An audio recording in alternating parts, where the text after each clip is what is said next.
গতকাল তারেক রহমানের সাথে প্রফেসর ইউনূসের একান্ত বৈঠক প্রায় ১.৫ ঘন্টা স্থায়ী হয়েছে।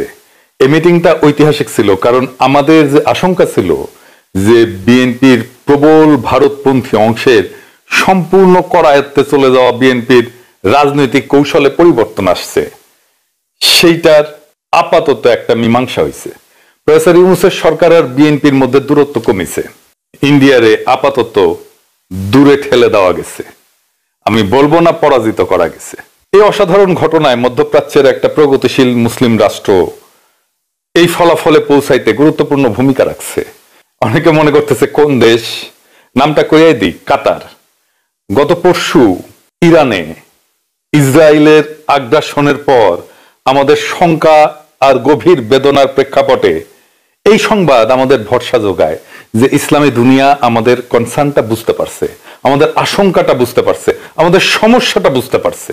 অ্যাটলিস্ট একটা দেশ আমাদের পাশে এসে দাঁড়াইছে। আমরাও একটা ফিলিস্তিনের মতো হিন্দুত্ববাদী ভারতের বিপজ্জনক ঘেরাটোপের মধ্যে আছি।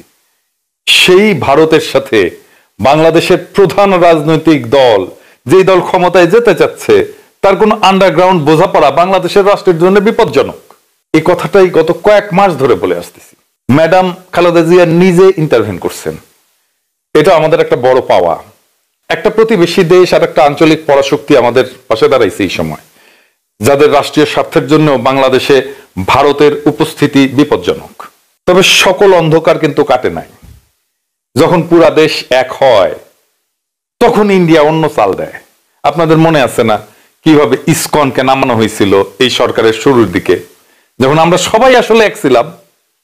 রক্তারক্তি হয়েছে, সারা দেশে কি অস্থিরতা শুরু করছিল। বিএনপির শীর্ষ নেতৃত্বের সাথে প্রফেসর ইউনূসের সরকারের দূরত্ব কমছে, কিন্তু বিএনপির মধ্যে যারা ইন্ডিয়াপন্থী আছে তারা তাদের পজিশন গেইন করার চেষ্টা করবে। আবারও ভারত চেষ্টা করবে একটা ম্যানুভারিং করার জন্য। আমরা জানি না ওয়াকার সাহেব কি চাল চালবে, ওনারা ইন্ডিয়া কি পানি পড়া দেবে আমরা জানি না। দেশবাসীকে সতর্ক থাকার আহ্বান জানাই। বাংলাদেশে ভারতীয় আধিপত্যবাদের সকল শক্তিকে দুর্বল এবং সম্পূর্ণভাবে পরাভূত করতে না পারা পর্যন্ত আমাদের শান্তি নাই। আমরা আর ভারতের দাসত্ব করব না, কথা ক্লিয়ার। তবে গতকালকে কি কি বিষয়ে আলাপ হয়েছে? মূলত 3টা পয়েন্টে আলাপ হয়েছে। কি সেই পয়েন্টগুলা? 1 নাম্বার পয়েন্ট, অন্তর্বর্তীকালীন সরকার গঠনের আগে ডক্টর মোহাম্মদ ইউনূস 8ই আগস্ট দেশে ফিরে ঢাকা আন্তর্জাতিক বিমানবন্দরে বলছিলেন তিনি পুরা জাতিকে ঐক্যবদ্ধ করার কাজ করবেন। এইটা ছিল ফ্যাসিস্টদের বিরুদ্ধে আন্দোলনকারী সকল দল, সকল শক্তি এবং সকল পক্ষকে নিয়ে কাজ করার ঘোষণা। বাংলাদেশে যেন খুনি, জঙ্গি এবং লুটেরাদের সংগঠন আওয়ামী লীগকে আর কখনো কোন অবস্থাতেই বাংলাদেশে সক্রিয় হতে না দেওয়া হয়। 2 নাম্বার, স্বাধীনভাবে বাংলাদেশকে আগায় নিয়ে যাওয়ার ক্ষেত্রে সবচেয়ে বড় বাধা ইন্ডিয়া। তারা আওয়ামী লীগকে নিয়ন্ত্রণে রেখা আমাদের সার্বভৌমত্ব পুরোপুরিভাবে নষ্ট করে দিছিল। আমরা যেন আর কখনোই পুরনো সেই অবস্থায় ফিরে না যাই। আর সেটা করতে হলে সবসময় ইন্ডিয়া প্রশ্নে পুরো জাতিকে ঐক্যবদ্ধ রাখতে হবে। সে উদ্যোগ এবং কার্যক্রমে বিএনপি নেতৃত্বের ভূমিকায় না থাকলে বাংলাদেশকে প্রতিবেশী রাষ্ট্রের আগ্রাসন থেকে রক্ষা করা দুরূহ হয়ে পড়বে। এটা আমাদের সকলের আশঙ্কা ছিল, কিন্তু অবস্থার দৃষ্টি আমাদের মনে হচ্ছিল বিএনপি ভারতের খপ্পরে যায় পড়ছে। 3 নাম্বার, জুলাই অভ্যুত্থানে খুনি হাসিনার পতনের পর থেকে সেনাপ্রধান জেনারেল ওয়াকারুজ্জামান রাজনৈতিকভাবে সক্রিয় এবং তিনি সার্বক্ষণিকভাবে গোপনে এবং প্রকাশ্যে আওয়ামী লীগ এবং ইন্ডিয়ার স্বার্থের পক্ষে কাজ করতেছেন। এই ধরনের অপতৎপরতা থেকে সেনা প্রধানকে নিষ্ক্রিয় করা এবং তাকে সরকারের নিয়ন্ত্রণে আনা জরুরি হয়ে উঠছে। সেইটা করা না গেলে বাংলাদেশের গণতান্ত্রিক উত্তরণ ঘটানো সম্ভব হবে না।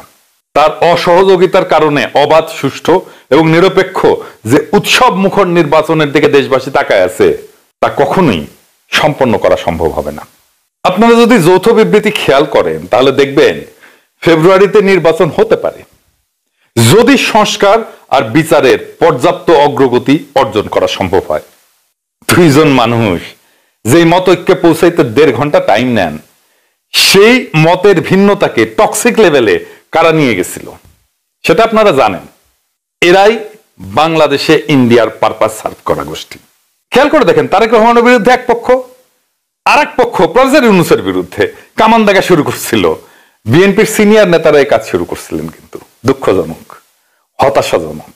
এতে সবচেয়ে বেশি ক্ষতি হয়েছে শুধু এনটি আওয়ামী লীগ ফোর্সের না, সবচেয়ে বেশি ক্ষতি হয়েছে তারেক রহমানের। কিভাবে? বাংলাদেশে এই অগাস্ট বিপ্লবের পরে এমন দুইজন ব্যক্তি ছিলেন যাদের আমজনতা বিতর্কের ঊর্ধ্বে রাখছিল। একজন প্রফেসর ইউনূস, আর একজন তারেক রহমান। যেই রাষ্ট্র প্রায় 1 শতাব্দীর অর্ধেক সময় পার হয়ে গেছে, রাষ্ট্র হিসেবে গড়ে ওঠেনি, জনগণকে সেবা এবং নিরাপত্তা দিতে পারেনি, সেই রাষ্ট্রে মানুষ এখনো আশ্রয় খোঁজে, কোনো আদর্শে না। একজন মহামানবের হাত ধরে, একজন মহাপুরুষের হাত ধরে, একজন বিশাল মানবের হাত ধরে। থমাস কার্লাইলের একটা তত্ত্ব আছে, গ্রেট ম্যান থিওরি। যখন ইনস্টিটিউট কাজ করে না, তখন অসহায় মানুষ মহাপুরুষের দিকে, বড় মানুষের দিকে তাকায় থাকে, আশা আর নির্ভরতা খুঁজে। উনি বলছিলেন যে ইতিহাস গড়েন কয়েকজন অসাধারণ ব্যক্তি, যাদের জন্মই হয় একটা বিশেষ সময়, একটা বিশেষ ক্ষমতা এবং গুণাবলী নিয়ে।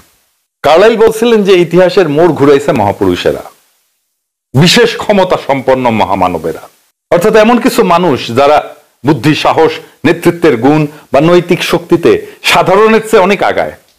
একজন সাধারণ মানুষ ইতিহাসের ধারায় ভাইসা চলে, কিন্তু মহামানবেরা সেই ধারার মোড় ঘুরায় দেন। সমাজ বা রাষ্ট্র না, ব্যক্তি বা ব্যক্তিত্বই প্রধান পরিবর্তনকারী শক্তি। তিনি ইংরেজিতে বলছিলেন, the history of the world is but the biography of great man. ইংরেজি যেহেতু কইছেন, ঠিকই কইছেন, তাই না? বাংলা হইতেছে যে বিশ্বের ইতিহাস হলো কিছু মহান পুরুষের জীবনী মাত্র। কার্লাইলের মতে এইরকম গ্রেট ম্যানরা না আসলে, তাদের জন্ম না হলে ইতিহাস একেবারে অন্যরকম হতো। যখন প্রতিষ্ঠান ব্যর্থ হয়, মানুষ তখন একজন মহামানবের পিছনে আশ্রয় খোঁজে। বাংলাদেশের রাষ্ট্র তৈরি হয় না, ইনস্টিটিউট দাঁড়ায় নাই, যা দাঁড়াইছিল হাসিনা তো ধ্বংস করে দিয়ে গেছে। তো মানুষ যাবে কোথায়? যাবে সেই আশা আর ভরসার কাছে। বর্তমানে অরাজনৈতিক আশার নাম প্রফেসর ইউনূস, আর ভবিষ্যতের রাজনৈতিক ভরসার নাম তারেক রহমান। 5ই আগস্টের পরে লোকজন বিশ্বাস করত যে ইউনূস সাহেব আছেন বলে দেশটা এখনো বাইচে আছে, আর তারেক রহমান আছে বলে আগামীতে একটা কিছু ভালো হবে। এই বিশ্বাসে মানুষ টিকে ছিল। এই বিশ্বাসের মূল্য অনেক। এটা ধ্বংস করে দিচ্ছিল কিছু মানুষ, কিছু শক্তি। কারা? কারা আশা আর ভরসার মধ্যে যুদ্ধ লাগাই দিছিল, আর দুইজনের ইমেজ ড্যামেজ করছে। প্রফেসর ইউনূসের শেষ সময়, উনি আর কর্মক্ষম থাকবেন কতদিন? উনি অনেকদিন আমাদের মধ্যে থাকেন, আমরা চাই, কিন্তু বাস্তবতা তো সেটা না। ওনার অনেক বয়স হয়েছে। প্রফেসর ইউনূসকে নিয়ে কি যাচ্ছে তাই কথা বলছে বিএনপির নেতারা, শীর্ষ নেতারা। তাহলে ক্ষতিটা হয়েছে কার? তারেক রহমানের সবচেয়ে বেশি। কারণ তিনি অপেক্ষাকৃত তরুণ এবং তিনি আরো অনেক দিন আমাদের নেতৃত্ব দেবেন। যে সমাজে রাষ্ট্র ব্যর্থ, সেখানে মানুষ এই মহামানব, মহাপুরুষদের খোঁজে। কিন্তু যদি সেই মহামানবরাই ব্যর্থ হয়, তাহলে একদিন সেই বিশ্বাসটাও শেষ হয়ে যায়। তখন সমাজ শুধু রাষ্ট্রহীন না, আশা ভরসাহীন হয়ে পড়ে। এই প্ল্যানটা কার? এইটাই ইন্ডিয়ান প্ল্যান, এবং তারা প্রায় সফল হয়ে গেছিল। আল্লাহ বাঁচাইছে, খালেদা জিয়া ইন্টারভেন করছেন। দেখেন, আপনারা হয়তো অনুমান করেন যে বা জানেন যে তারেক রহমানের সাথে আমার ঘনিষ্ঠ যোগাযোগ ছিল। কথা সত্য, আমার সাথে ওনার লাস্ট মিটিং হয়েছে সম্ভবত অক্টোবরে। সেদিন আমি ওনাকে বুঝাইতে ব্যর্থ হয়েছি যে এই যে জায়গাটায় আসতেছে প্রফেসর ইউনূস আর আপনারে সামনাসামনি মুখোমুখি দাঁড় করায় দেওয়ার, ওইখানে যাইতেছে বাংলাদেশ, এবং সেটা বাংলাদেশের জন্য খুব ড্যামেজিং হবে। বিএনপির জন্য তো হবেই। উনি আমার কথা না রাইখা ভুট্টো সাহেবের কথা রাখছিলেন। আমার খারাপ লাগছিল, এই জন্য না যে উনি আমার কথা রাখেন নাই, আমার খারাপ লাগছিল যে বাংলাদেশের পলিটিক্যাল ভরসাকে আমি প্রোটেক্ট করতে পারলাম না। আমি চেষ্টা করছিলাম। ওনার সাথে তো রাজনৈতিক সম্পর্কের বাইরেও আমি ওনাকে পছন্দ করি। আমি ম্যাডামকে অসম্ভব রেসপেক্ট করি। আফটার অল জিয়া পরিবারের প্রতি তো আমাদের সমস্ত জাতির একটা কৃতজ্ঞতা আছে। আমার মনে আছে তারেক রহমান আমাকে বলছিলেন যে দাদা, আপনার একটা রাজনীতি আছে, আমি জানি, আই রেসপেক্ট ইট, এন্ড আমাদেরও একটা আছে, আপনি আপনার রাজনীতিটা করেন, আমাদেরকে আমাদেরটা করতে দেন। আমি থমকে গেছিলাম ওই কথাটা শুনে, কিন্তু আমি ওই সময় থেকে বাংলাদেশের রাজনৈতিক ভরসার কাছ থেকে এই কথা শুনে আমি অরাজনৈতিক আশাকে আঁকড়ায় ধরছিলাম। আপনারা জানেন আমি প্রফেসর ইউনূসের সরকারের শ্যাডো ক্যাবিনেট বানাইছিলাম। সেই শ্যাডো ক্যাবিনেটে যারা আসছিলেন তাদের অনেকেই পরে ক্যাবিনেটেই ঢুকে গেছেন। আমি তীব্র সমালোচনা করতাম প্রফেসর ইউনূসের সরকারের, কারণ আমি মনে করছিলাম যে এটার দরকার আছে। তখন আমি আমার রোল বদলাইলাম। অনেকে বলে কি মন্ত্র দিয়ে গেছে আমারে, আমি কেন সমালোচনা থেকে প্রফেসর ইউনূসের পাশে এসে দাঁড়ালাম। এটাই কারণ ভরসাহীন হইয়া আশারে আঁকড়ায় ধরা ছাড়া তো উপায় নাই।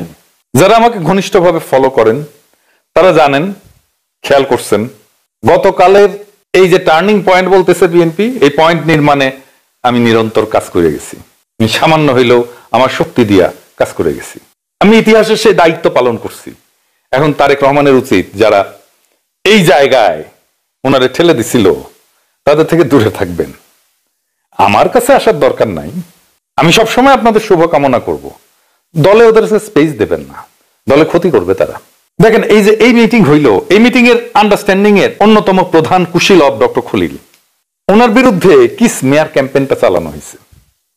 উনি যেন কাজ ছেড়ে দেশ ছেড়ে চলে যান এই ব্যবস্থা করছিল কেউ কেউ। কারা কারা করছিল আপনারা জানেন, আমি তাদের নাম করতে চাই না। ডক্টর খলিল যদি না থাকতেন এই কাজটা কে করতো? এই কাজটা যেন কেউ করতে না পারে। এই কাজটা যা হতে যাচ্ছে সেই জন্য ঠিকানি ছিল ইন্ডিয়ার কাছ থেকে অনেকেই ইন্ডিয়ার পেছনে কলকাঠি নাড়ছে, চন্দন নন্দী হুক্কা হুয়া করছে, আর এই দিক থেকে ক্যা হুয়া করছে। চিনে রাখেন তাদের, ওদের ব্যবস্থা করতে হবে। এরা বাংলাদেশের শত্রু, ওরা ইন্ডিয়ার লেসপেন্সার, ওরা ইন্ডিয়ার শক্তি। আমি কখনো বিএনপি করিনি, করব না।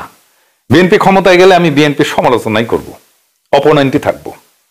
কিন্তু আমি বিএনপির শত্রু না, আমি অপোনেন্ট। এইটা মাথায় রেখেন। পলিটিক্যাল অপোনেন্ট আর শত্রুর মধ্যে তফাৎ আছে। আওয়ামী লীগ আমার রাজনৈতিক শত্রু, হিন্দুত্ববাদীরা আমার রাজনৈতিক শত্রু, বামেরা আমার পলিটিক্যাল অপোনেন্ট, শত্রু না। বিএনপি আমার পলিটিক্যাল অপোনেন্ট, শত্রু না। এখন জানতে চাইতে পারেন যে জামাত আপনার কি লাগে, বা এনসিপি কি লাগে, বা এবি পার্টি কি লাগে। আমি বলবো এবি পার্টি এলাই, আমার চিন্তার সাথে তাদের চিন্তা মেলে, এক্সচেঞ্জ হয়। এনসিপি বা জামাত সম্ভাব্য এলাই, এখনো এলাই হয়ে ওঠেনি, এখন এলাই বলতে পারতেছি না। এলাই হওয়ার জন্য আন্ডারস্ট্যান্ডিং এর একটা লেভেলে পৌঁছাইতে হয়। যাই হোক, পরিশেষে আমি চাইবো তারেক রহমান আর প্রফেসর ইউনূস জাতির আশা এবং ভরসা হয়ে থাকেন। যতদিন না আমরা ইনস্টিটিউটগুলো গড়তে পারি, তারেক রহমান এবং প্রফেসর ইউনূসের রাজনৈতিক বোঝাপড়া দীর্ঘজীবী হোক, জাতি আশ্বস্ত হোক, জাতির আশা আর ভরসা একসাথে পথ চলুক। পুরো জাতি আপনাদের পিছনে থাকবে। ইনকিলাব জিন্দাবাদ।